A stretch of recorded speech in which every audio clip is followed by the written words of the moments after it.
Hi guys, it's me ChazzaHD and welcome to the weekend preview for this weekend's 2023 Monaco Grand Prix, of course, around the streets of Monte Carlo. And yeah, hello to you guys after what's felt like another mid-season break. Obviously, we had quite a break in between the Australian and Azerbaijan Grand Prix of 4 weeks, I think it was. And yes, it's the last Grand Prix that actually took place in Miami. It's been, 3 weeks, and it feels like, we've had another, mid-season break. So, yeah, great to be back doing this. Of course, if you didn't know, I mean, I'm sure you do know, but I'll just say it again anyway. Last weekend's Grand Prix at Imola, the Emilia-Romagna Grand Prix that was supposed to take place, was cancelled due to the really bad floods in the area, and the race, there was just no way of it actually happening. And the right decision was made, I think on Wednesday morning it was, before the Grand Prix, that there would be no race. And yeah, if you go back and look at the imagery from the the surrounding area and just look at everything that was happening at the time in Italy, it was again absolutely the right decision. And you could even argue that F1 probably should have cancelled it earlier, but I think, to be honest, it was the right decision to wait until at least Wednesday before, cancelling the race. So yeah, it was the right decision. And now we come to Monaco, a Grand Prix that, let's be honest, I mean, I think all you guys are going to agree.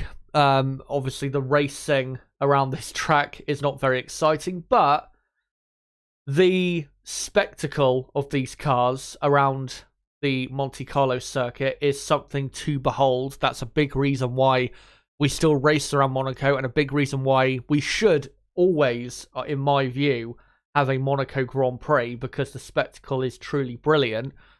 But also, in qualifying, we do tend to have a very close and competitive field most times than not. And this weekend, I don't think will be that much different. I mean, we will have a pecking order to a certain extent, but it will be a lot closer this weekend than it was at the last Grand Prix in Miami, and it has been really for the entire Formula One season up until this point. So, yeah, I'm expecting a competitive weekend, an interesting weekend for sure. Again, it might not be the most exciting weekend in the world.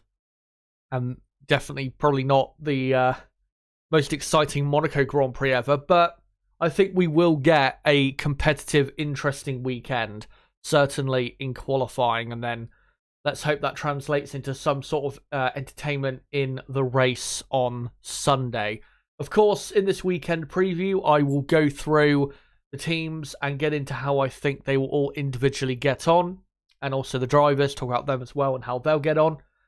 And then also I will preview or have a look at the sectors of the Monaco track and look at what sectors I think will suit what cars, and give my verdict as to what I think the pecking order will be this weekend. And of course, I will give my, actually, you can tell we've had a bit of a break since the last Grand Prix, because I've actually forgotten to include my typical pre-race weekend qualifying and race prediction.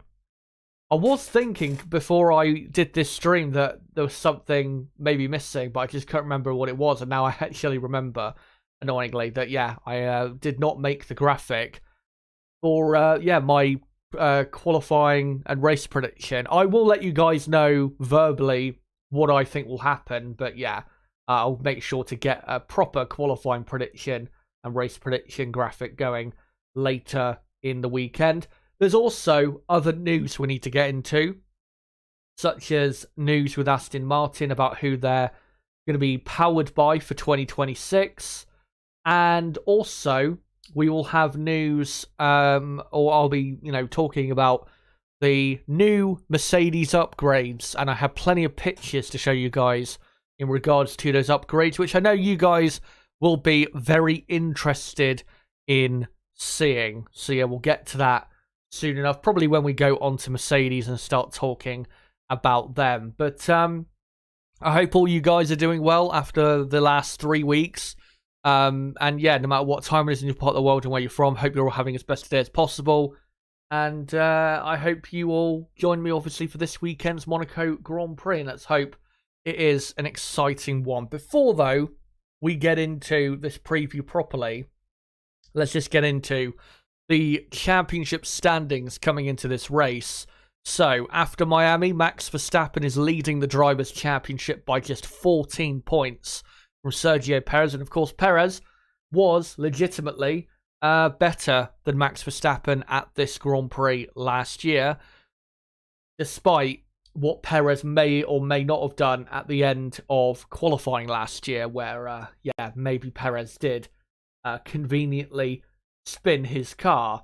Perez was still the better driver that weekend. So yeah, it'd be interesting to see how those two get on against each other. Fernando Alonso is in third on 75 points and is 44 points behind Max Verstappen in the championship. And if Aston Martin are to be as quick as I think certainly quite a lot of people expect them to be around this track this weekend, maybe Alonso can start to close a gap to those two Red Bulls. Lewis Hamilton is in fourth on 56 points, and then it's Sainz in fifth, Russell 6th, Leclerc 7th, Stroll 8th, Norris 9th, and Pierre Gasly now into the top 10 of the Drivers' Championship. And I think that's the first time that Gasly has put himself into the top 10 of the championship since probably 2021, or maybe the early part of last year, I can't remember exactly. And then on the constructor side, Red Bull leading by 122 points after just 5 races. They have absolutely dominated the 2023 season. Aston Martin are in second. Of course, had a great season so far, but Mercedes, who we've said have been very underwhelming so far this season, only 6 points behind Aston Martin. So, there's still a very close and good fight going on between those two teams. Ferrari are in fourth, and Ferrari are 24 points behind Aston Martin, which is not too bad at this point of the season. And of course, that can be overturned. But do we really trust Ferrari to catch and pass Aston Martin in the championship? I don't think we do. McLaren are in fifth, level on points with Alpine, who are in sixth. The only reason McLaren are still fifth is because their best race result of the season so far, I think, was a 6th or a 7th from Melbourne. And that's why McLaren still hold on to fifth. Haas, of course, after Magnussen scored a point in Miami, are in 7th. Alfa Romeo at 8th. AlphaTauri at 9th. And Williams are P10. So yeah, there you go, guys. That is your championship standings coming into the Monaco Grand Prix. But now let's get on to this track and who I think will cope well with the Monte Carlo circuit this week. And what we're going to cut to here is an onboard lap of Oscar Piastri in 2021 in an F2 car. And here is the starter lap into Sainte-Devote. The first sector is, it's a very tricky first sector, but it is the most simple part of the track, where you have Sainte-Devote, then a climb up the hill, and then here is the Casino Square section. Nice, lovely flow through there. And then you come to the end of that sector there. Now, for Sector 1, normally, of course, in these previews, I will compare it to a similar sector from a Grand Prix we've just been at. We haven't really been at a track recently that is similar to the first sector here in Monaco, so I can't really compare the first sector in Monaco to any other tracks we've been to so far. So in the first sector around this track, I would expect Red Bull to be the quickest because they have very good handling at, say, medium speed to high speed. And of course, that climb up to Casino Square with their, very good straight line speed, that will definitely see them perform well in the first sector. Ferrari also should be pretty competitive in the first sector. And then you'd have, your Aston Martin and Mercedes after that, and then probably, say, Alpine just after that. But really, the middle sector is the sector around this track that is the most important. Let's get into that middle sector. So here now into the Lowe's hairpin, of course, full lock through that corner. And then you come through to quite pedestrian right-handers, of course, in a Formula 1 car, quite a bit quicker than in an F2 car. Now into the tunnel, of course, flat out, back into the sun, and then braking hard for the Nouvelle chicane, a chicane where it is very easy to have a moment, whether it's crash into the barriers or to lock a brake and just go deep. Then into to back and into the swimming pool section we come, and that is pretty much the end of the middle sector. So let's now go on to a sector which I've decided to compare the middle sector in Monaco to, and I've decided to compare this middle sector in Monaco to the middle sector in Miami, which is similar because you've got a bit of an on-throttle section, you know, the longish DRS activation point going into, I think, is it turn 11 in Miami? And then you've got a bunch of slow corners, and then you exit onto a very long straight. And I would say that is similar-ish to the middle sector in Monaco. And in Miami, Ferrari were a tad quicker than the Red Bull team in that middle sector, and were quite clearly, those two teams, the two best in the middle sector. And then Alonso and the Aston Martin was third, just ahead of the Mercedes in fourth, with Alpine in fifth. Haas just behind in sixth, with Alfa Romeo doing decently well in that middle sector, with Williams in there as well, and AlphaTauri and McLaren quite comfortably at the back. Now, of course, the middle sector in Miami, the on-throttle sections, or the straights, whatever you want to call it, are not as... in Monaco, they're not as long as they are in Miami. So for teams that do benefit from having long on-throttle sections or straights, whatever you want to call it, it won't really suit them. The middle sector in Monaco won't suit them as well as it did in Miami. So for the middle sector in Monaco, honestly, I would expect Red Bull to be quickest because I think they just have all around the best car. And then you probably will have Ferrari and Aston Martin about on the same pace, with Ferrari probably just ahead, only because of the, say, higher speed nature of the second half of the middle sector. And then Mercedes will probably be fourth, with Alpine about there with Mercedes, if not a tad behind. And then teams like Haas, Alfa Romeo, McLaren kind of around, say a similar area. When it comes to McLaren, by the way, I'm expecting McLaren, their stronger point to be probably, say, the first half of the middle sector and the entirety of the final sector, where McLaren will be a bit stronger compared to, say, the other midfield teams. Of course, McLaren coming off of a very poor Miami Grand Prix. So, yeah, when it comes to the very front of the field, I think the middle sector will be belonging to Red Bull. And if we go back to this, and I'll just fast forward back onto the final sector, which is about here. You've got the end of the swimming pool section. Of course, that area, very critical you do not crash. And then into the final two corners, very pedestrian, quite slow, but very important that you don't run wide and that you keep the rear end in check. And then that, of course, completes the lap in Monaco. But yeah, for the entire field, my pecking order, to be honest, is for the entire lap, I think Red Bull, even in qualifying and even with the lap being shorter, I think Red Bull will be still just too quick for Aston Martin. It will be a close fight, though. Aston Martin, I think, will be close enough to definitely get pole position. I just don't think they will be able to get it, because I think Red Bull will have just about enough in the tank to get ahead of Aston Martin in the, of course, ever critical fight for pole around this track. Yeah, Red Bull and Aston Martin for me. will be the two best teams this weekend. And then the third quickest team, of course, depends a lot on Mercedes and whether their upgrades do work.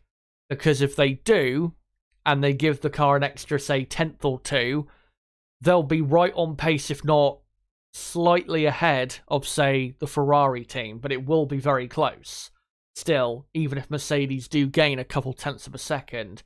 But yeah, Red Bull, then Aston Martin, and then until I see evidence that the Mercedes upgrades are going to work, I would have to say Ferrari will be third, with Mercedes, I would say fourth, with Alpine just behind. And when I mean just behind, I literally mean just behind in fifth. And McLaren, I'll go sixth. McLaren also will be right there with Alpine and probably Mercedes as well, but I just think McLaren won't have quite as strong of a car as Alpine. And then probably for the final four teams, say Haas in seventh, and then AlphaTauri eighth. AlphaTauri eighth? Yeah, AlphaTauri eighth, Alfa Romeo ninth, and Williams 10th. I think that is my pecking order for the weekend. And of course, obviously, you know, I've talked about this, and I talk about this every race weekend we do. The pecking order that I believe will be for the for qualifying, and then of course in the race. And when it comes to race pace, there tends to be a different pecking order. Of course, around this track, it doesn't matter, because qualifying is really all that matters. Unless you make a massive strategy blunder or have some massive issue that costs you places on track, then it's all about qualifying.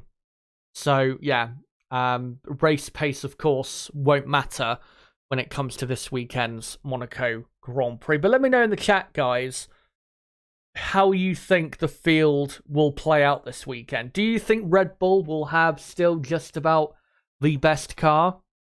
Do you think Aston Martin can legitimately get pole position? Can Mercedes' new upgrades, which I will show soon on screen, do you think they will work? How you think Ferrari will do? And do you think we'll see any surprises like we do in Monaco sometimes out of the midfield? Do you think McLaren and Alpine can get in there with teams like Ferrari and Mercedes? Let me know in the chat whether you think so. I think there's definitely a chance with the midfield teams, Alpine and McLaren. I think there's definitely a chance that they can get in there with Ferrari and Mercedes. A good chance as well. But, of course, we'll have to see once the weekend gets going whether that will actually happen or not. But let's get into the teams. And, of course, I will start with Red Bull Racing, your world champions, and the team that will continue through 2023 to obliterate the rest of the field. Miami was an exceptional show of just how dominant they were. Verstappen, of course, starting, I think, was it 9th on the grid? And still winning the race by a few seconds. And yeah, just an incredible performance. Of course, Verstappen himself was absolutely brilliant. But I think it was, again, a true show of just how amazingly quick that Red Bull car is. And even though this weekend will be trickier for them, and will allow teams like Aston Martin and even possibly Ferrari, if they're a bit better than I expect, to get closer to them. Really, as long as nothing majorly goes wrong for them, I still can't see Red Bull losing this Grand Prix and losing, obviously, pole position, which is the most important thing. I just don't see that happening at all, because they have... And this is one thing that we see quite rarely, actually, in Formula One, despite us having, you know, a few real dominant cars in the last few years. This Red Bull car has the best of everything. It has the best aerodynamic package. It has the best chassis. It manages its tyres probably the best out of the entire field. It has the best straight line speed. It has the most efficient aerodynamic package in terms of supplying the downforce, but also being slippery in a straight line. And I just don't see, unless Fernando Alonso or Charles Leclerc, of course, at his home race, unless they can produce a lap from the gods, I just don't see how Red Bull are going to lose this Grand Prix. I really don't. And of course, Red Bull do have a brilliant record in here in Monaco. They've always been good in Monaco. Even in their down years, I know they obviously had a car that suited this circuit a lot more than the other tracks on the calendar back in like 2016, 17, 18. But they've always been very competitive here. They've always gotten great results, if not the best result really they could have got out of that particular weekend with the type of car they've got. So, I just don't see Red Bull being stopped. The only things really, like I said, that could stop Red Bull is Alonso or Leclerc pulling out the lap of dreams to get ahead of both Red Bulls on the grid, or if, say, Max Verstappen, who I still think should be the quicker driver at Red Bull around this track, despite what Perez did last year, if he is having a bit of a struggle, then maybe that's a slight opening that an Alonso or a Leclerc can take advantage of, because Red Bull wouldn't be as hard to beat, I think, if Perez was the faster of the two Red Bulls. So, yeah. Of course, it would be great if Red Bull could be seriously challenged this weekend. I mean, they will, but I still think at the end of the day, they'll have too much, because they have the perfect car and quite easily the best car on the grid. So, yeah, I think Red Bull absolutely will be getting pole position. Maybe not the front row, but definitely pole position. And, of course, will be winning the Monaco Grand Prix. One thing I will do quickly before we move on to the other teams is I'm just going to quickly start a poll in the chat to ask you guys how you think the weekend will play out, and who do you think will win the Monaco Grand Prix. And the options I will go for will be Verstappen, Perez, Alonso, Alonso and Leclerc. Now, you may complain and say, well, where's Lewis Hamilton? Where's George Russell? But as I'll get onto soon with Mercedes, I don't think they're actually going to be that competitive this weekend, even with this new aerodynamic upgrade, which I'll get onto soon. My prediction, by the way, for the for qualifying, and again, this is pre-weekend, so this is not my final prediction for the weekend, but this is just my gut feeling at the minute, is I think for pole position, it will be Max Verstappen. Second, I think in qualifying will be Fernando Alonso, with Perez in third, and then Leclerc fourth, and then probably Carlos Sainz in fifth, because Carlos does tend to be pretty competitive in Monaco. So, yeah, I think that's what my top five will be. And then in the race, it will probably just remain the same. Of course, we know it's pretty much impossible to overtake in Monaco. So, yeah, I think that's what the top five will be for qualifying and the race. Again, let me know whether you agree or disagree in the chat. But let's go on to the Ferrari team. And, yeah, of course, this Grand Prix, the last time they won it was back in 2017 with Sebastian Vettel, which was 6 years ago. It's amazing to think that it was 6 years ago, that race. It feels more like at least 10 years ago, honestly. And when you go back and look at those cars, they look so much different to what we have now. So, yeah, it's amazing to think it was, just that many years ago. What do you call it? Sorry, I was just distracted by something there. With Ferrari, the last couple years really should have won the Monaco Grand Prix. last year they were leading first and second, and the only thing that cost them the victory was poor strategy. And if they got the strategy right and they had done the right thing, and that's not just in hindsight, but I remember calling it at the time in the race watch along last year. If they had done the right thing, then I think they absolutely would have won the race pretty comfortably. They did have the best car in Monaco last year, which is important to remember if they are competitive this weekend. And then, of course, in 2021, Leclerc got pole, but then did not start the race because of a drive shaft issue. So, yeah, can Ferrari get the win that they've been begging to get in the last two races? Again, I don't think they will, because at the moment, I just don't think for a track like this, I just don't think they've got the car to be able to do it. I think they'll be close to pole position. I think they'll be maybe 2 or 3 tenths of a second at the absolute most away from it. I could see them getting, say, Leclerc into the top 3 on the grid and being even within a tenth of pole. I just don't think they've got, though, the complete package to win this Grand Prix. And obviously, winning this Grand Prix, you have to get pole position, basically. Obviously last year, Sergio Perez started in 3rd place and won the race. But that was, a wet, dry race, so it wasn't exactly just a normal Grand Prix where a driver outside of pole position won the race. The last full dry race where someone won outside of pole position, I think, was Sebastian Vettel in 2018. Or 2017, sorry.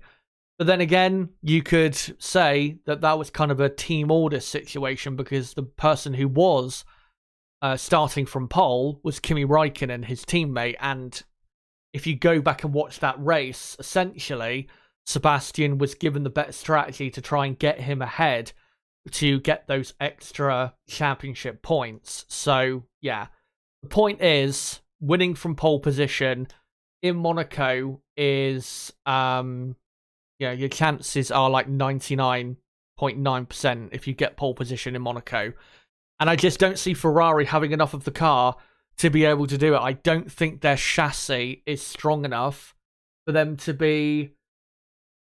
get pole position. I think in the final sector, I think their car just won't have the type of grip that the Aston Martin will, especially, or the Red Bull. And even in the higher speed corners and the higher speed sections, I just think that Red Bull, their car is just good enough to be just about quicker than Ferrari in those areas. So, yeah, I think 3rd best team is the best I can see for Ferrari this weekend, which is a shame. I really hope, or was hoping coming into this Grand Prix, that Ferrari would be, right there to fight for pole. But from what I've seen so far this season, I just don't think around this type of circuit they've got the car necessary, when this time last year they had, from an aerodynamic and chassis point of view, the best car for this type of circuit, quite clearly. But this weekend, yeah, I just don't see that as being the case. And of course, they will be looking out to see whether a certain team behind them in Mercedes-Benz will be able, with this new upgrade, to to get the best out of it and to possibly jump themselves in the pecking order this weekend ahead of the Ferrari team.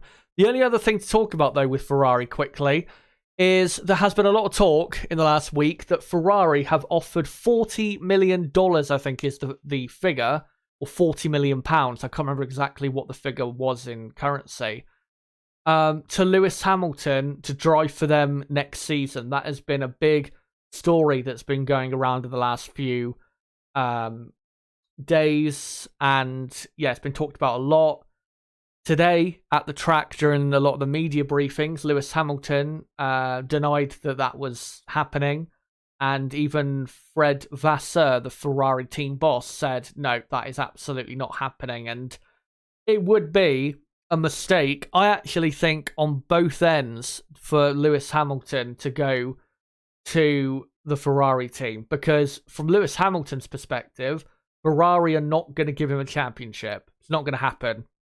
Ferrari right now is a team you have to stay well away from if you want to win a championship, because they're not going to win one for, I think, quite a long time, because I still haven't seen enough to suggest that they can maintain even a challenge for the championship over the course of a season. And look at last season, Ferrari couldn't even maintain a title bid for half the season, never mind the entire season.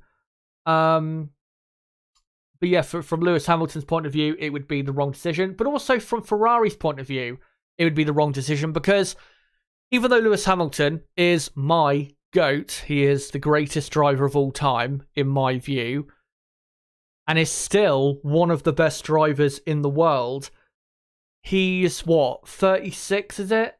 Or 37? I can't remember how old Lewis Hamilton is exactly, but he is going to retire from Formula One probably in the next, 3 to 4 years.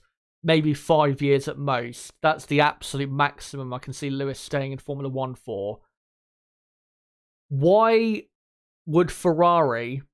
I mean, I know from a financial point of view why Ferrari would want to sign Lewis, because it would get so many eyes on the Ferrari team, them signing a 7-time F1 world champion, the best driver, in my view, again, of all time, and for most people, at least one of the best of all times, signing him and putting him alongside Charles Leclerc, which was the rumour that that's what they wanted to do, was basically create a super team, basically. I just don't see why that would be a good thing from Ferrari's point of view to do, because Lewis Hamilton is not going to be around for the long term. And if Ferrari are going to build a winning team and a successful outfit for the future, then they need to put the eggs in the basket of a driver who is quite a bit younger, someone like Charles Leclerc. So I just don't see, again, why it would be a good thing for Ferrari to sign Lewis Hamilton. Because, obviously this season Ferrari, their car is pretty average, I would say, given especially what we saw from them last season. Next year and the year after, I don't see Ferrari putting up a challenge to win the championship. I just don't see it at all. So the earliest, really, Ferrari could produce a car to win the championship is probably 2026. And by then, Lewis Hamilton is probably either going to be gone or almost gone from Formula One. So again, why, from a team building point of view, why would you do something like that? Again, from the financial side and the commercial side, it makes total sense, but you cannot just run your team from that point of view. So yeah, it would be a stupid thing, in my view, for Lewis and Ferrari to do. But also, there has been further talk in regards to Charles Leclerc and him possibly signing a new contract extension with the Ferrari team, or, of course, after 2024, because if you did not know, Charles Leclerc's contract is up at the end of next season.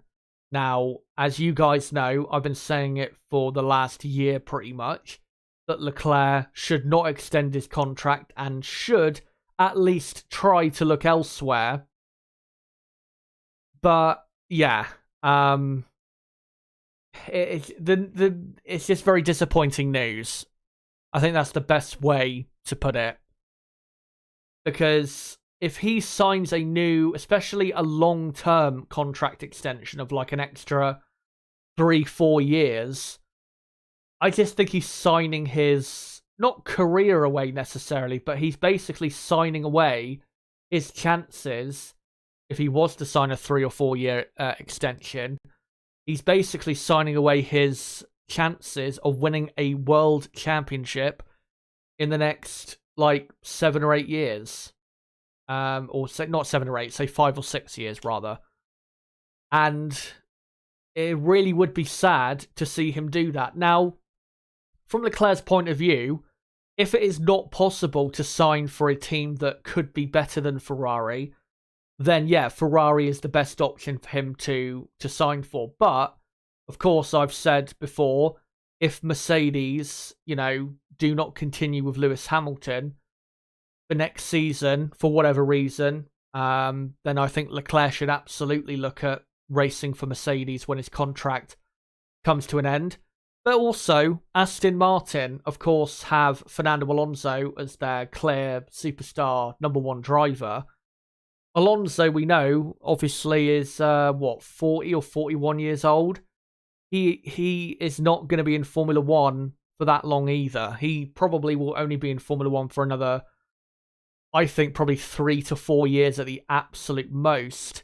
And it would actually, in my view, if Aston Martin are building a team to win championships in a few years from now, and you would think that they're trying to do that because they've just signed a new deal to have Honda supply them engines as a works deal from 2026 on, it would be better for Aston Martin for the future if they had Charles Leclerc as their, superstar, clear number one driver, because, of course, Leclerc is younger. He's, 15, 16 years younger than Fernando, and you could easily, as long as you gave him a car good enough, you could easily build the team around Charles and have him be your number one for like a 10-year period. Again, as long as you gave him the car good enough to compete, which of course is all that Charles would be looking out for. Obviously I don't know what is going on in the driver market and what negotiations have been had, but I will be very disappointed if Leclerc has not at least tried his best to see if there is an opening at Aston Martin or Mercedes for, say, 2025. I'd be very disappointed if he's not at least tried to find some sort of deal for the future, if possible. And if he has tried and failed because Aston Martin want to continue with Fernando for the long term, and Mercedes, if they're happy with Hamilton and Russell for the long term, then at that point, yeah, sign an extension with Ferrari, but at least try. I hope, again, that he has tried to negotiate with other teams, if possible, because Ferrari is definitely not, right now, the best option for him if he wants to win a championship. Yeah, of course, we'll see how that all plays out. To be honest, I don't see Leclerc signing a new contract extension this year. I think Leclerc probably will sign it next year. So, yeah, I don't think we'll see anything about that until probably early 2024 at the absolute earliest. But, yeah, of course, those have been the rumours in the last few days.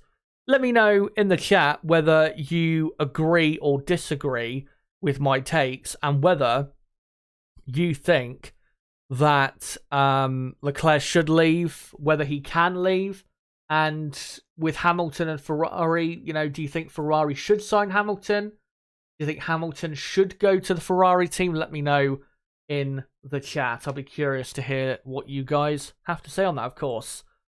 But now, let's go on to the Mercedes-Benz team. And of course, this is pretty much the dawn of a new era at Mercedes. This car, you can see, with its, no side pods, basically, is no more. And let me just get up pictures on the, what do you call it? Let me just get the pictures up on my Twitter. So then I can show you guys the new upgrades for Mercedes. And it is not just a new side pod. It's also, I think, a new suspension as well, which hopefully will improve their car. Right, so let's go through these pictures, shall we? So we'll start here. Of course, all of these pictures, if you want to go see them for yourself, go to the Albert Fabrega Twitter account. So yeah, here are some comparisons of the new Mercedes front suspension and a front view comparison. And the top picture, you can see where it says Monaco. That is the new suspension. And you can see the suspension arm quite a bit higher than the one on the bottom, which is the old one. So the suspension geometry, I believe, has been basically just completely redesigned at Mercedes. And that is to improve the car under braking. Let me see if I can find some more ones. Here's some other pictures showing off the suspension area, and I think again showing the difference in design. Here on the bottom, you can see, or here on the top, sorry, I think it's the new one, and on the bottom I think it is the older one. And here from Albert it says new front suspension on the Mercedes. The front leg of the top wishbones, as he points to here, is in a higher position. And yeah, you could see that with that other picture just a moment ago.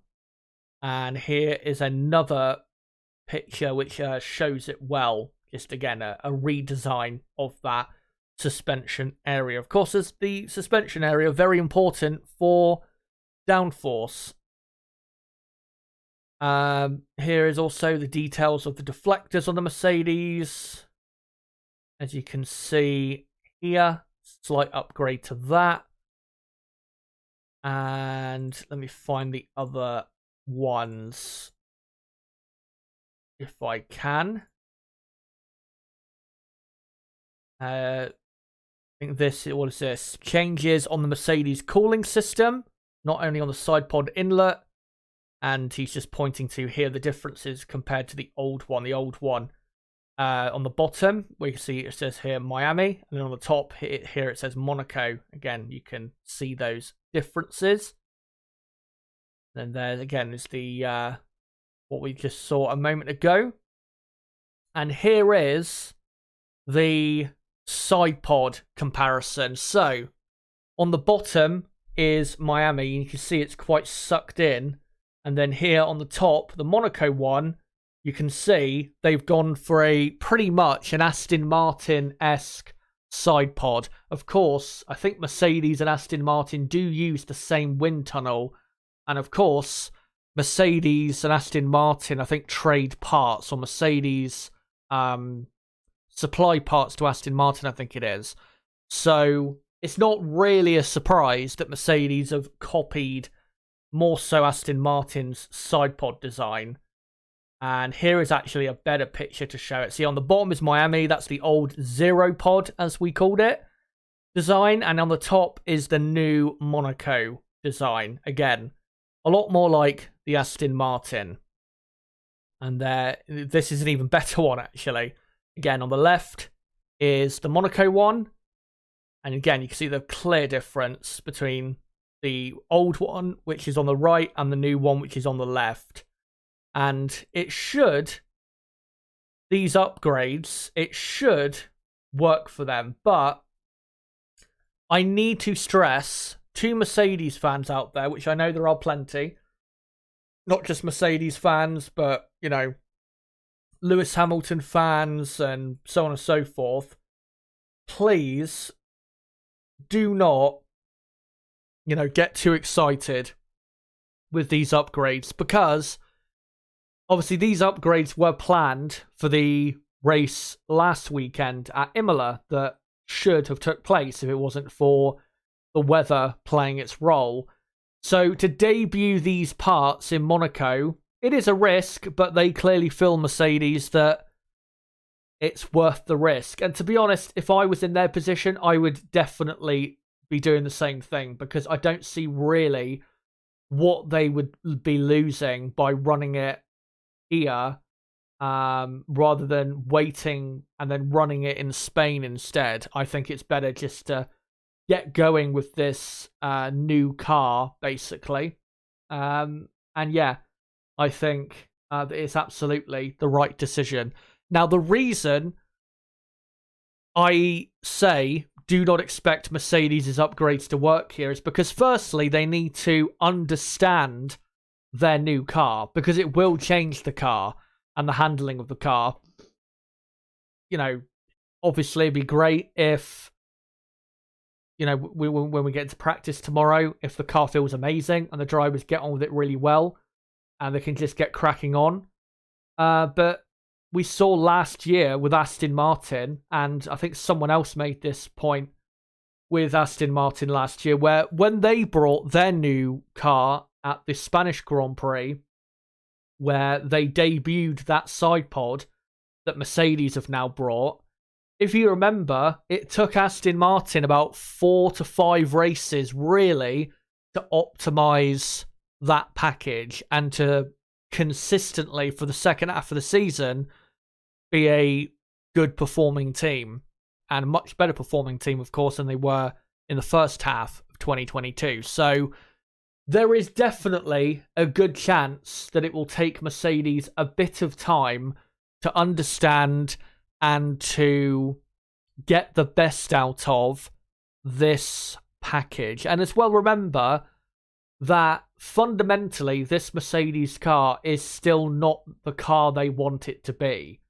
Because all they've done is they've redesigned the wishbones or the suspension that you saw, the cooling system, and also the side pod. The car fundamentally, the chassis itself is also needing a lot of work, but we are not going to see improvements on that side, the chassis side, which is really the absolute core of the problem. We're not going to see real improvements on that until the start of next season. So again, if you're a Mercedes fan, do not be expecting them to be, second, third on the grid this weekend, because I really do not think that is realistic. I think the best I can see from them this weekend is a 6th and a 7th or something like that. That would be, I think, realistically, given where Red Bull, Aston Martin and Ferrari will be, I think that's the best they can hope for. And really, they're going to have quite a fight on their hands to make sure they can stay ahead of Alpine and McLaren, who I'm expecting to be quite quick as well. And just to let you guys know as well, of course, at Imola, we were expecting, I think, lots of upgrades for lots of different teams, but because the race at Imola did not go ahead, a lot of those upgrades for the other teams have now been delayed until Barcelona. But again, because Mercedes feel as though the risk is worth taking in bringing these new upgrades to Monaco, they've decided to bring them here. But in Barcelona next weekend, we're going to see a lot of new upgrades, especially Aston Martin. Ferrari have got, I think, a couple biggish upgrades. Probably Alpine, and then obviously a few of the midfield teams as well. But, yeah, point with Mercedes being, again, don't expect them to be so much better. And I actually think those upgrades will showcase better at the Spanish Grand Prix next weekend in Barcelona. Sorry. Let me just clear my throat there. Yeah, I think those upgrades will showcase themselves better in Barcelona rather than a track like this, because Monaco is a bit of a weird track at times. It's not your typical high downforce circuit, and of course it is a street circuit, and that's why teams a lot of the time do not bring upgrades to Monaco, because again, it's a weird track. It's not, if you put on an upgrade here in Monaco, it's not necessarily going to work, but it might do at other circuits and might actually show the type of data that, you're looking for if you are an engineer. So, yeah, I think at the Spanish Grand Prix next weekend, I think you'll see Mercedes' new upgrade here really show its improvement. But for this weekend, I think you'll see, if we see a gain from them, it'll be minimal, maybe a 1/10 of a second or so. But yeah, we'll see quite a bit more I think, performance gain in Barcelona. But I have to say, before I move on to Aston Martin, I really hope that I'm wrong on Mercedes. I really hope this upgrade does spring them, quite a bit higher up the grid than I'm expecting. But again, realistically, I think they'll be about where we'd expect them to be for this weekend if they weren't bringing this upgrade. Anyway, let's move on to the Aston Martin team. And we'll just quickly go through them, and then we'll get onto your comments in the live chat. Make sure to keep them coming. And make sure as well to smash the like button if you have not already. You can see we're on like 10 to 15 likes are we on? Or 17 likes. Let's try and get it up to like 25 likes if we can by the end of the stream or something like that. Anyway, with Aston Martin, yeah, I think they are the team that can take the fight to Red Bull this weekend. And it is all down to the magic man himself, Fernando Alonso. Let me just switch on to Alonso. There you go. Oh no, wrong one. Back there. Yeah, Fernando Alonso absolutely can win this Grand Prix this weekend. And I think his speed coupled with this car, which is a very good car, and it really should be a very good car for this track, I think Alonso will be the closest contender to the two Red Bulls. Of course, he's always been very quick here. He has won the Monaco Grand Prix twice in the past. Last year, of course, we saw him up in the top 10, having a great performance. I think he finished in 7th place, if I remember correctly. And yeah, he's always been super competitive around this circuit. And I don't see why Alonso doesn't have a good chance at winning this weekend, because even if Red Bull are slightly quicker than Aston Martin, again, you have to remember the lap time difference between the two teams will be shorter automatically because of the shorter lap.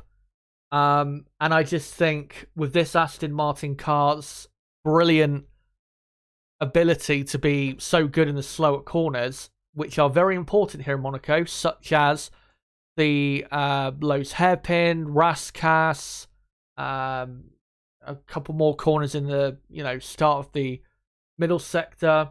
I just think that whole combination means that Alonso absolutely can get pole position here. Again, my prediction is that Max Verstappen will produce just too good of a lap in a car that is just about, I think, too good around this track for Aston Martin. But if Fernando does pull out one of the best laps he has ever produced, basically, then I think Fernando absolutely will be on pole position. But it's gonna be very, very close between Red Bull and Aston Martin. As for Lance Stroll, Lance has never really been competitive here in Monaco. The only Monaco Grand Prix where he's actually finished in the points was in 2021, where he started, I think, almost at the back of the field. And then I think he started on the hard tyre, pitted very late for the soft tyre, and then finished in 8th place. And I think got the fastest lap as well, if I remember correctly. Other than that, Lance has never really done anything around this track. He's never really been that competitive. A lot of the time it's been because the cars he's driven have just been quite bad for this type of circuit. So it's not necessarily down to him. But yeah, I just don't think this is the type of track where Lance Stroll can really have a great weekend. So I think Lance will be really fighting with Carlos Sainz and the two Mercedes drivers, and even two Alpine drivers and two McLaren drivers, because I think Alpine and McLaren will be in there in the back half of the top 10, fighting pretty hard for those important positions. So, yeah, I think Lance will be more so in that fight, and Fernando will be the only one able for Aston Martin to fight with the two Red Bulls for not just pole position, of course, but the all-important victory. But like I said, they will just miss out because Max and Red Bull are just too good at the minute. And yeah, quickly, of course, Aston Martin, like I said earlier, they have signed a deal for Honda to be their works engine supplier from 2026 on. Now, I did say, I think 2 or 3 weeks ago when that rumour came up, that I, personally, if I was running Aston Martin, would rather stick with Mercedes because I thought sticking with Mercedes was probably the safer bet. But I can understand why they've gone with Honda, because it's a works deal, and if Honda do produce an engine that is better than the Mercedes for 2026, if not the best out of all of the engines, and of course, remember, in 2026, it's going to be what? Ford, Ferrari, Renault, Honda, Mercedes, and Audi. There's, quite a lot of engine manufacturers for 2026 compared to what we've had in the last few years. But yeah, if Honda produce one of the best or the best power unit for 2026, then great. But if they don't, then it's not going to pay off for them. It really won't. And it definitely will be a kick in the teeth if Mercedes end up, designing, say, one of the best, if not the best power unit in 2026 to, I guess, reclaim their position in Formula One. And I just think, I think it is a risk going with Honda, because even though Honda still work with Red Bull on basically the Honda engine, which is in the Red Bull car, Honda's commitment in the last year and over the next couple of years is not going to be as massive as the others manufacturers, that are currently in Formula One. And I just think the chances of Honda producing a top-of-the-line power unit are less than, say, Mercedes or Ferrari. That's just my opinion. Maybe we'll see that'll be the case in 2026. Maybe we won't. But I just think it would have been the safer option to stick with Mercedes. And I know people may say, well, if Mercedes did produce the best power unit out of all the manufacturers in 2026, then Aston Martin would have no way of beating Mercedes. That's not true. That is absolutely not true. And it is...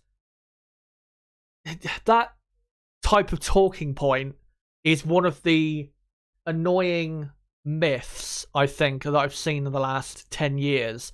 That really, since we've had the V6 hybrid power units, we've had this, I guess, talking point, whatever you want to call it, that you cannot win world titles or even contend for world titles if you are a customer team. That is total rubbish. Because we have seen, since 2014, customer teams be not just better than the works team, but much better than the works team. It comes down to whether you can produce a better aerodynamic package or better chassis than the works team. Look at Red Bull versus Renault in 2017 and 2018, for example. And I know, of course, Renault, they had quite a hill to climb to close the gap to Red Bull, because, of course, Renault took over what was Lotus, and the Lotus car wasn't exactly the greatest car from an aerodynamic perspective back then. But Red Bull were, if you look, say, at 2018, Red Bull were legitimately much better than Renault, and they had the exact same power unit. And they weren't just much better, they were, they would regularly lap Renault. There was even a race where they lapped Renault twice. I think there might have been even more than one race where Red Bull did that. So it is not impossible for a customer team to not be better than a works team. And even look at this season. Aston Martin are better than Mercedes. And obviously Aston Martin are a customer team. So I think, again, that whole a customer team can't win the championship, I think is a myth, to be honest. And I know people may say, well, look at Mercedes from 2014 to 2021. None of their customer teams ever competed with them. The reason that is because the customer teams they had never had a prayer of competing with them, because they couldn't spend even half of what Mercedes could during that time period, because their customer teams were what? Williams, who we knew financially struggled a lot. Force India, who became Racing Point, struggled a lot. Even at one time, Manor, and obviously we know how much they struggled financially. So again, it's a total myth. It's about having the best engine slash aerodynamic slash chassis package on the grid.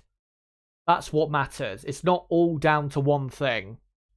So even if, let's say Aston Martin did stick with Mercedes for 2026, even if Mercedes produced the best engine like they did back in 2014, as long as Aston Martin produced a car that had more grip than Mercedes, like they have at the minute, then Aston Martin would be better than them and would probably beat them in the championship. End of story. So again, it's just an annoying myth that I see put out there, and it's really, I think, just quite stupid. Yeah, that's just my view. But anyway, let me know what you think of that in the chat if you agree or disagree. But yeah, for this weekend, Aston Martin can definitely win, but of course, all comes down to qualifying. And we know, of course, that Fernando is not always the best qualifier, but I think this weekend, with him knowing that there is a chance, he will be super pumped up and super focused to get that pole position. And of course, he has been on pole in Monaco twice before. So it's not like he hasn't done it before. And with Max Verstappen, even though he did start from pole, or start from first in 2021, Max has never actually taken pole position for the Monaco Grand Prix. Neither has Sergio Perez. So Fernando does have that experience advantage over those two drivers. And trust me, those things, they absolutely do matter. The drivers will say they don't, but they do. They absolutely do matter if you have that experience. And Fernando, of course, has experience of getting pole positions and winning races at a lot of places that are valuable things for him over other drivers on the grid. But yeah, before we move on to the rest of the teams, again, let's hear what you guys have to say in the chat. And again, don't forget to smash the like button if you haven't already. If you are enjoying the content, of course. Currently on 22 likes. Let's try and get up to 30 likes if we can by the end of this stream. Don't forget to subscribe as well for more content like this, because we've got plenty of content coming up this weekend. And here is the next two pieces of content. And these two pieces are coming up for you tomorrow. So I'll be live firstly at 3:45 p.m. Of course, all these times are UK time, for the Practice 2 watch along for the Monaco Grand Prix. So I'll be live 15 minutes before Practice 2, and then I'll take you through the session, and we'll see so far who has the pace in Monaco to really have a good weekend. And then I'll be live again tomorrow night at 8 p.m. to do a full preview for the 2023 Monaco Grand Prix qualifying session. So yeah, make sure to join me for that. And then, of course, on Saturday, I am going to be live from 11:15 a.m. all the way through, I think, till 4:30 p.m. And we'll be doing Practice 3 watch-along, then a watch-along for the F2 sprint race in Monaco, and then, of course, a watch-along for qualifying. And then on Sunday, I'll be live from 12 p.m. until probably 4:35 p.m. for the race watch along for the Monaco Grand Prix as well. So make sure to join me for all that content this weekend. But yeah, before I get to your comments in the chat though, let me just mute my microphone and have a drink for a few seconds, because as you can hear, my throat suffering a bit. It's probably, to be honest, because of the heat that has hit the UK in the last week or two. In my part of the UK, it has been unbelievable weather for the last 2 weeks, really. I mean, it's been unbelievable weather really across the whole of the UK in the last 2 weeks, and yeah, quite a bit hotter now than it was. I remember when I covered Miami and all of that. But yeah, I'll just quickly have a sip of water, and then I'll be back with you guys in a second.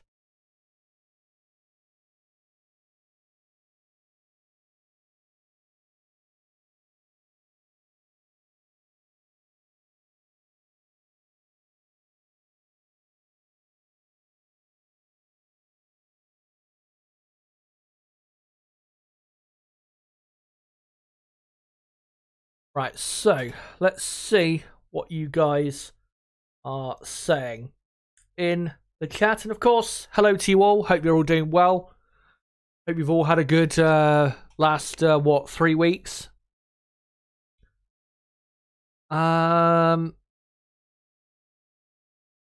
says Alonso or Leclerc. That's the question this weekend. Would you agree? In terms of, it depends what you mean by it.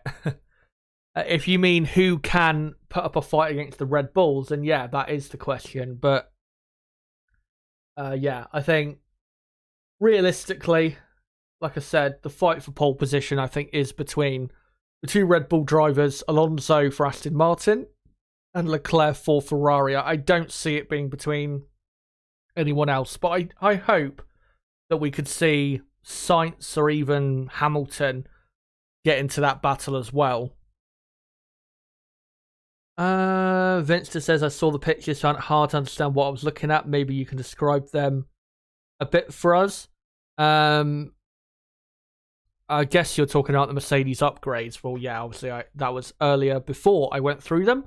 And hopefully I've made you guys understand those upgrades better.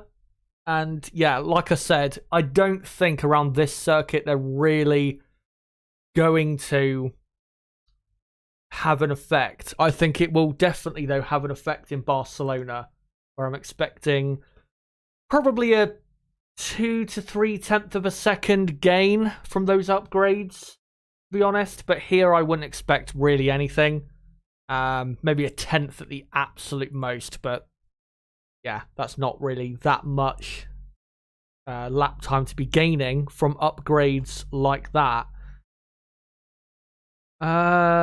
McLaren F1 racers, hey Chazza and Race Nut has just been watching Lance Stroll on the race warm-up. Can't help but think he looks Gary off Team America.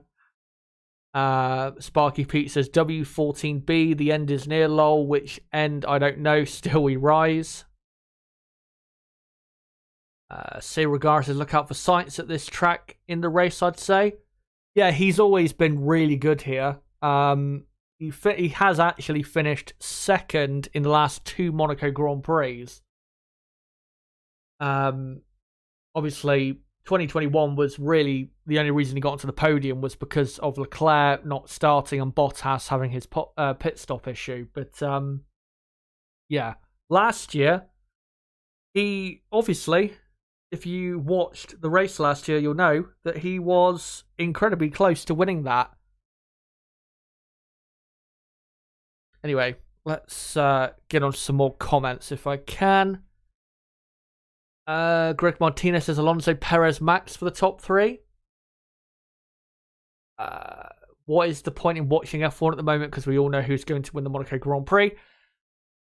I understand where you're coming from, but I think for this weekend, I don't think you can necessarily say that. Because again, if you look at how the teams compare around a track like this, with where everyone's at, and how obviously with the lap time being quite short compared to most tracks on the calendar, brings the gaps down and brings everyone closer to one another. I think this weekend is not one of those weekends where we can say, oh, well, you know, Red Bull obviously are going to win.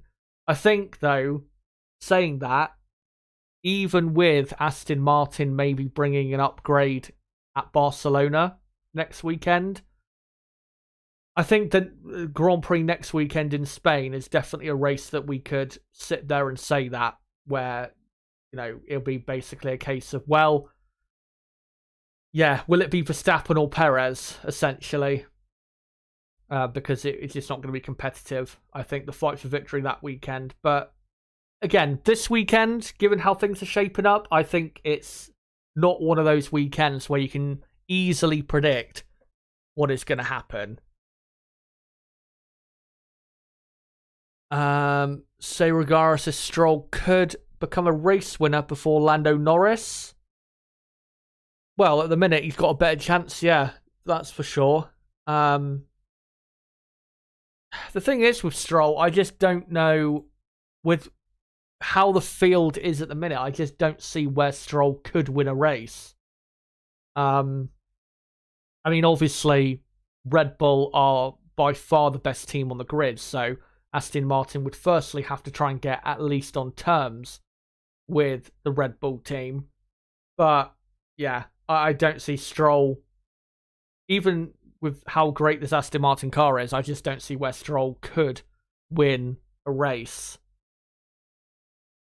Yeah, I was just thinking, I can't think, of one track where you'd be like, yeah, that's definitely a place where Stroll could win. Just don't think it's going to happen, unfortunately. And let's hope, of course, this man on screen, Lando Norris, in a new liveried McLaren, which actually I'll probably show on screen when I get to McLaren soon. What do you call it? Yeah, McLaren should hopefully improve in the next year and a half.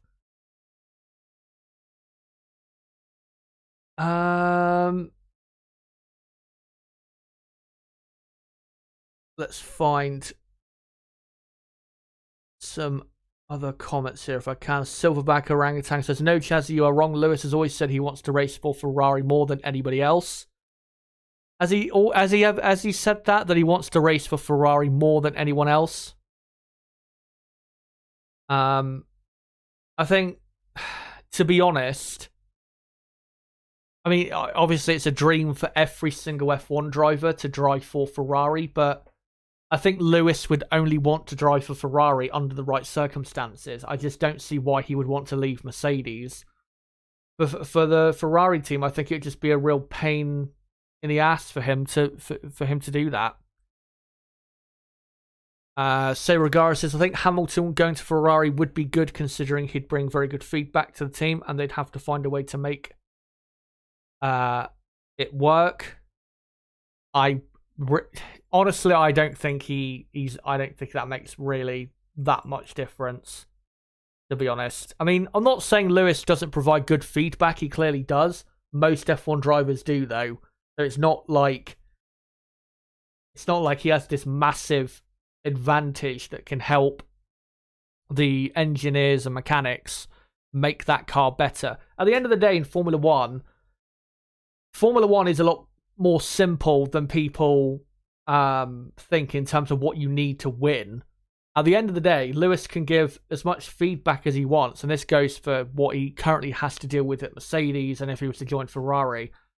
He can give as much feedback about where they can improve as he wants, but unless Mercedes or Ferrari or whoever he drives for produce a much better car, then he ain't going to win anything.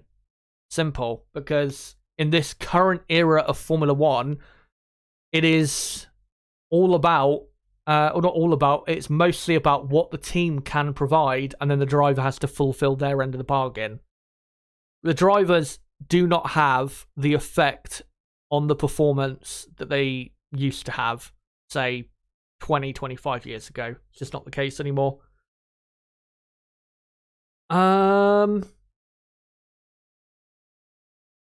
Right, let's find some other comments here if I can.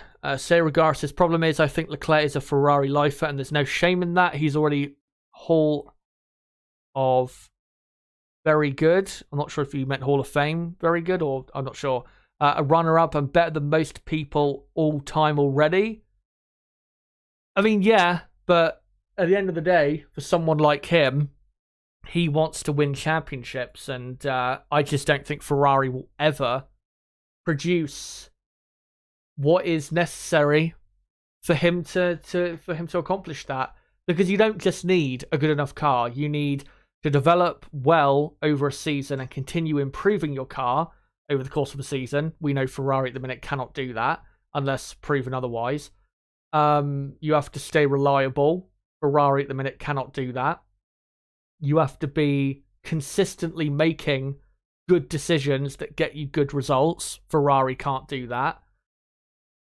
And that's why Ferrari have not won anything for the last 15 years. And I don't see, unless I am proven wrong, and I really would be happy to be proven wrong, because honestly, it would be great if Ferrari were great again. It would be great for Formula One, great for everyone, but unless I'm proven otherwise, I just don't see how Ferrari will win a championship. Not just in the short term, but even the long term. I just don't see it. I think honestly, for a very long time to come, people will still look back at Michael Schumacher's time with Ferrari as the most successful era Ferrari have ever had. And I don't think for a very long time there is going to come a period similar to that for this team. Yeah. If I'm his agent, I'm trying to get him out of there if I can to a team that, you know, can more so produce a championship winning car and, in terms of the entire team, be good enough, of good enough quality to win a world title. But yeah, if he stays at Ferrari, I just don't see it. Sparky Pete says Charles should leave. Hamilton set big roots in Merc. Ferrari would never give him that freedom for social change related topics to programs, in my opinion. Yeah, from Hamilton's point of view, yeah, it just wouldn't. He wouldn't be, I think, as comfortable in that team, anywhere near as comfortable in that team as he is at Mercedes. And also, not to get too political, but Ferrari are one of the big, Italian organizations, and they have massive power.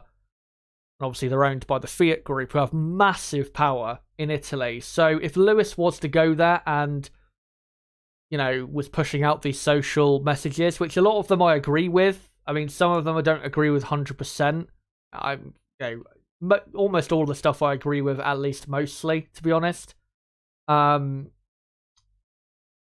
in Italy, it probably won't go down as well, those social messages and those, those political issues he fights on, especially when Italy has, if you look at their politics at the minute, it is quite the opposite of what Lewis Hamilton's politics are. So it wouldn't be a good fit from that aspect either. The only benefit, really, I can see for Lewis Hamilton moving to Ferrari is money, because he will get paid an absolute shit ton of money to drive for that team. And obviously, his fame, his notoriety, all of that stuff will grow even more racing for the most famous team in the world. That's the only benefit I can see. I can't see any other benefits. Sparky Pete says, I really don't think Aston is good enough to win. Red Bull set up their car to race pace since qualifying is the Grand Prix, expect them to set it up for qualifying, which will blow it away all. Alonso, I don't know. Yeah, you could be right. But yeah, we'll see whether that is true or not.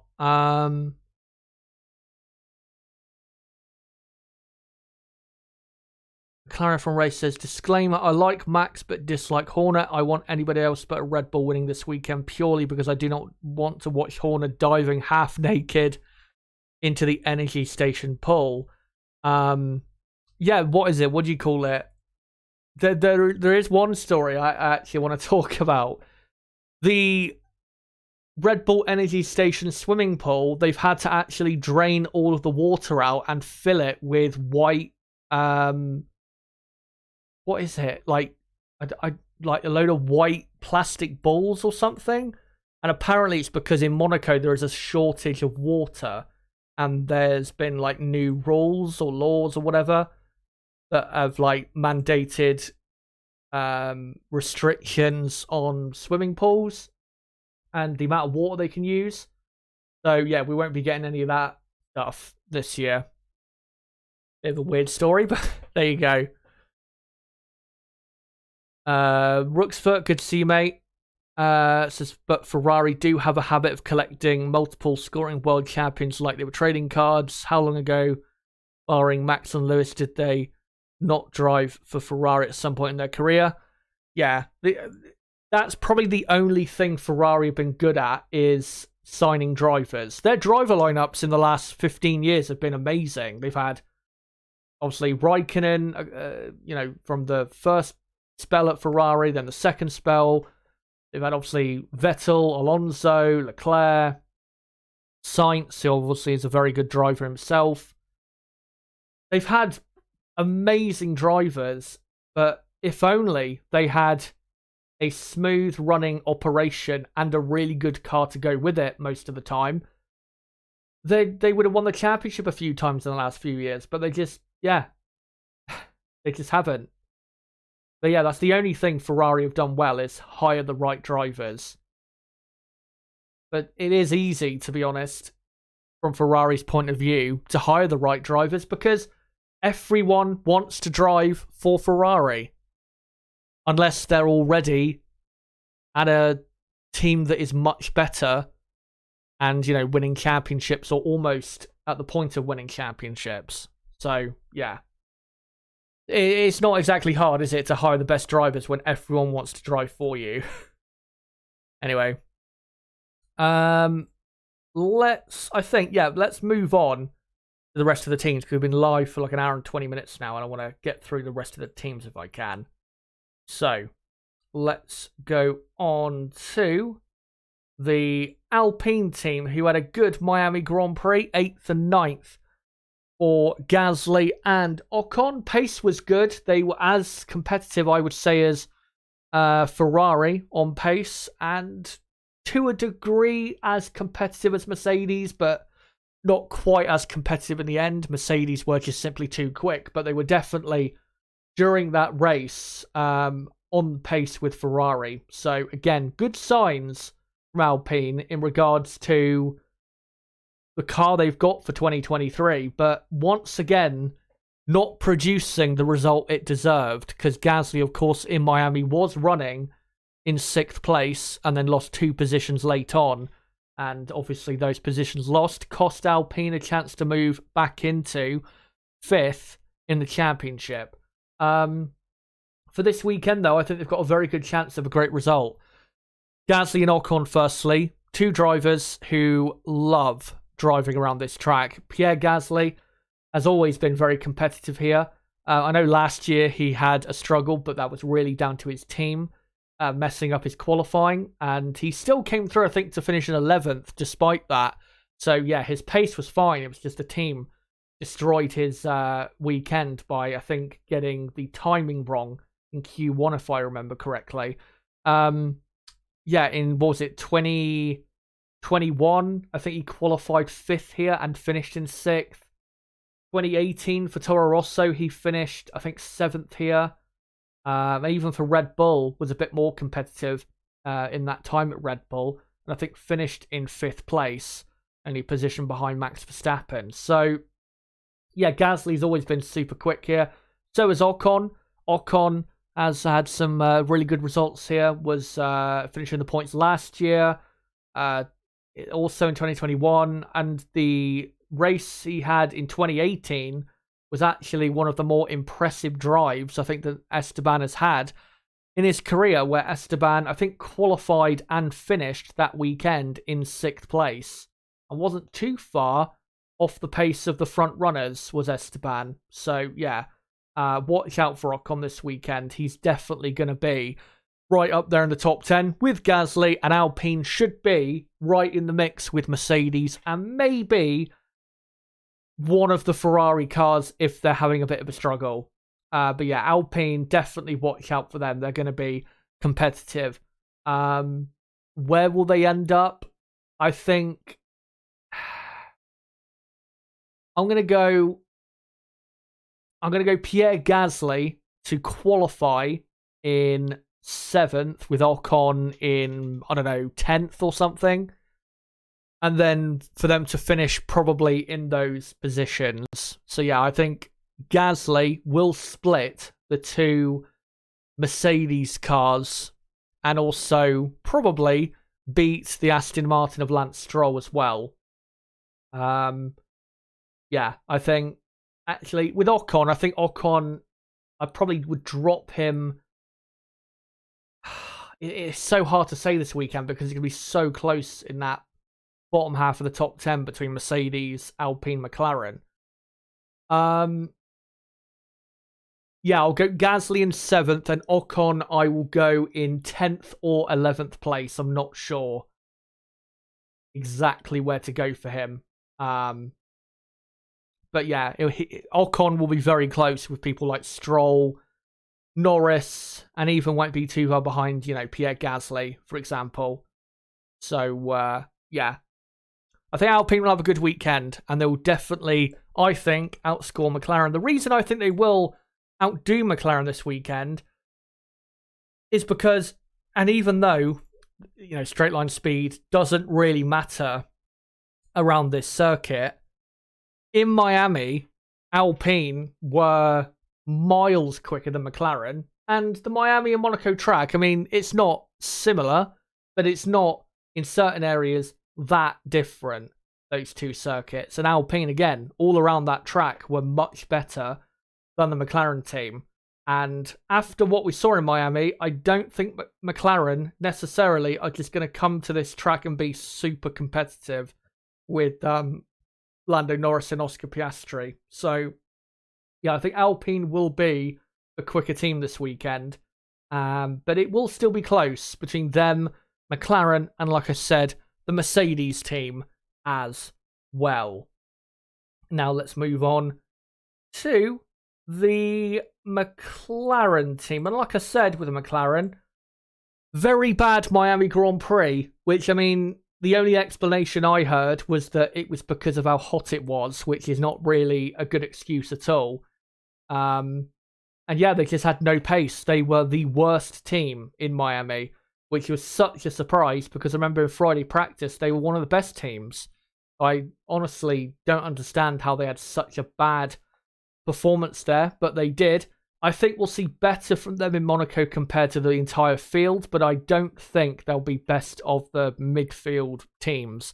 Again, I think Alpine will be that team. I think the thing we have to remember with McLaren is that even though they brought these new upgrades, which is basically a redesign of the floor area, this car fundamentally is still not what they want. They've still got a couple big upgrades this season to come. I think they said a few weeks ago that the upgrade they're bringing for the Hungarian Grand Prix will basically be a new car. So they, again, are not happy with this car. They definitely think they can do a lot better. And with Alpine, Alpine have a fundamentally better car than McLaren do. And we have to also remember that I know McLaren in Baku, first race with that new upgrade, they performed well compared to Alpine, but Alpine did have a very poor weekend, which was really down to lack of time to set the car up because they had engine issues in practice one before the Friday qualifying session. So, again, I think that is really the difference between Alpine and McLaren. I know they're level on points in the championship, but Alpine do have a better car than McLaren. There is no doubt about that whatsoever. Their car, fundamentally, from a chassis side, is better than the McLaren car. McLaren will improve on this car, and they have already this season, but it is just fundamentally not as good as the Alpine car. And that is why Alpine, so far this season, have been quite a bit quicker than McLaren have. So yeah, Alpine, I think, will be ahead of McLaren this weekend. And I think, really, if you look through the field, the cars that are just fundamentally good and the ones that are fundamentally just not that good, it really does show itself in Monaco. If you have just fundamentally a really good car from the chassis, then it will show itself at a track like Monaco. It just will. You can make as much improvements to a fundamentally bad car as you want. You're not going to have the best result really you could around a track like Monaco. So, yeah, I think Alpine will be ahead of the McLaren team. Lando Norris, I think, will be in the top 10. Not grabbing, a ton of points for McLaren, but I think he will be in the top 10 and will grab a point or two. for the McLaren team. And Oscar Piastri, I think, will be not scoring points. And the reason is because I just think Norris is really quick around this circuit. And I think he will be just too hard for Piastri to beat. Let me just see, though, with Oscar, how he did here in Monaco 2 years ago. To see what his performance is like. So in the sprint race, the second sprint race, and the feature race here in Monaco, he finished second in both races. What did he do in qualifying? He was third in qualifying.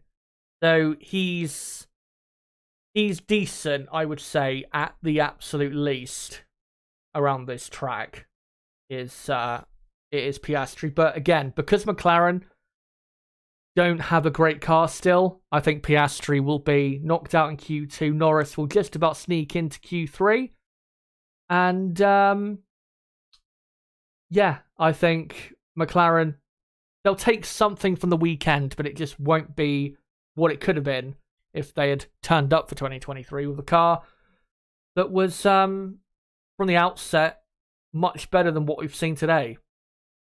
Much better, than what we've seen so far this season, not today. Yeah, one thing I did want to show, though, was the new McLaren livery.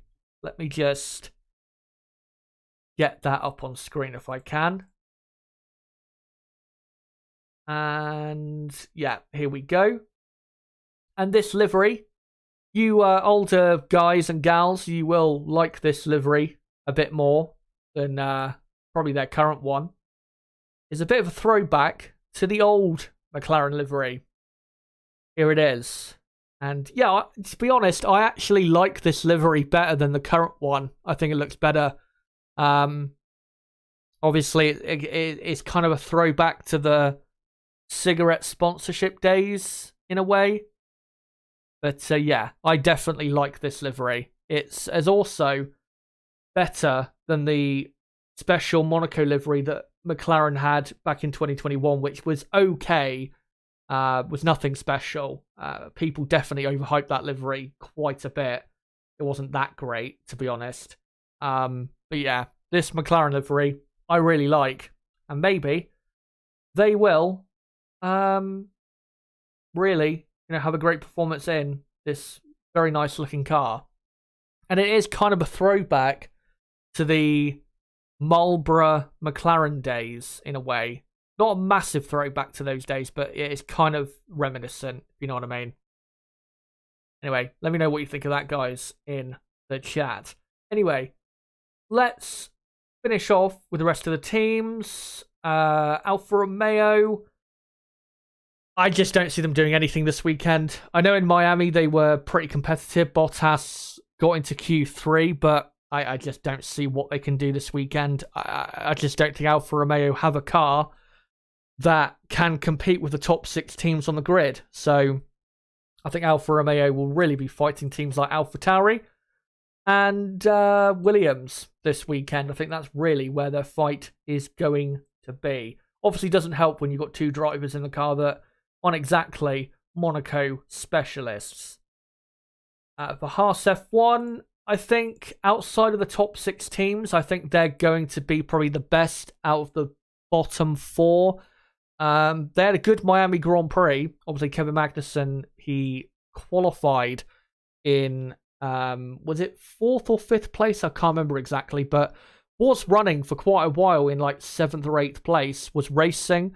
As you can see here, Charles Leclerc was ahead of him for quite a while as well, and ended up grabbing a point for the Haas team. Great to see. We do know Kevin is very quick around this circuit. Nico Hülkenberg has had good races here before, but not on a consistent basis.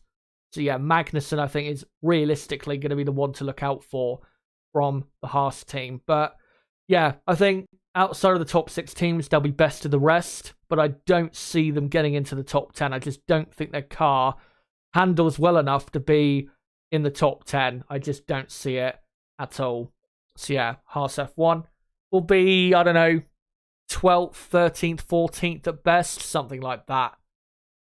And we'll finish up with AlphaTauri, who, I mean, in terms of results, they've not had a great season so far. Yuki Tsunoda, of course, has had a very, very good season so far. In the last 3 weeks, though, of course, I have had time to think about, the season so far. And looking back, I have to say, I don't think Tsunoda's performances have been as good as people are making them out to be, and even as good as I have made them out to be. And let me be clear, his performances have been good, no doubt. He has been one of the few real stars of the season. I am not denying that. I just don't think this AlphaTauri car is as bad as people think it is. Nick De Vries, his teammate, has been by far the worst driver on the grid. And I think that's definitely contributing to making Tsunoda look a lot better than he has been this season. And yeah, I think the AlphaTauri car, again, it's not one of the top 5, top 6 cars on the grid, but it's not. People are making out like the AlphaTauri is by far the worst car on the grid. It's not. Their car is 8th or 9th best, I would say. And yeah, with the good race pace they have, maybe occasionally can get near to scoring and even scoring a point. But yeah, I don't think it's as bad a car as people make it out to be.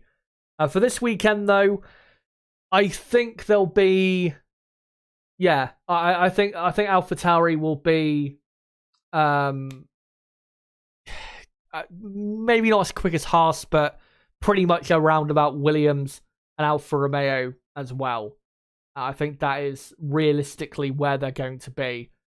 Do watch out for Tsunoda, though, because, of course, he has lots of confidence coming into this Grand Prix, and confidence is a great thing to have coming into Monaco. And if he can continue his good form, then I don't see why Tsunoda can't have another good weekend for the AlphaTauri team. And finally, we'll go on to Williams, who results-wise have been underwhelming this season. Their car is definitely better than what they've showed this season. But yeah, with Williams, I just don't see them having a good race this weekend. I just don't see it at all. Their car, obviously, very quick in a straight line. They've not got that bad an aero package, but I just don't see how it can really be good enough to get themselves out of Q1, and I think they'll be really fighting around the rear of the field. And also, they don't exactly have, again, like Alfa Romeo, real specialists at the Williams team for this type of circuit. So yeah, Williams, I think, will be routed to the back of the field. Oh, no, wrong thing. There you go. There's a picture of Carlos Sainz, as someone earlier was saying. It was weird, but there you go. Anyway, yeah, I'm pretty much, I'd say, done with all I want to talk about for the stream. Let me just quickly, though, end this poll in chat, where I asked you guys, who do you think would win the Monaco Grand Prix? And you guys agreed with me and voted for Max Verstappen with 51% of the vote, Alonso second with 22% of the vote, Perez third with 17% of the vote, and then Leclerc last with 8% of the vote. So thank you for voting if you did. And yeah, thank you for coming along to this weekend preview for the Monaco Grand Prix. And I hope you're excited for a competitive weekend in Monaco, which we normally do get. Again, we don't obviously get overtaking really in Monaco, but it is nice and close and competitive, the field, normally. So that should replace our, our hope for overtaking should be filled with excitement for what's going to happen, I think, in qualifying, which is a quite exciting battle for the all-important positions on the grid. Again, here is my schedule for tomorrow. Firstly, I'll be live at 3:45 p.m. UK time for the Practice 2 watch along. Of course, Practice 2 starts at 4 p.m. So make sure to come along to that to check out who is quick so far at that part of the weekend and who is not. And then later tomorrow night at 8 p.m, I'll be live for a full preview of qualifying for the 2023 Monaco Grand Prix. So make sure again to join me for that. And also my qualifying watch along on Saturday and my race watch along on Sunday. And yeah, make sure to subscribe to the channel for all that content coming up. Make sure to smash the like button if you have not already. Obviously does help the channel grow. And don't forget to follow me on Twitter at ChazHD5 if you want to keep up to date with the content on this channel. And if you want to join our ever-growing community here, then make sure to join my Discord server. There will be a link below in the description, I believe. Or even Rooksfoot, my moderator, is probably posting a link to that in the live chat now. So again, if you want to join our community, make sure to do so. There should be some links about. But guys, until my Practice 2 watch along tomorrow afternoon at 3:45 p.m, it has been me, ChazHD. Goodbye.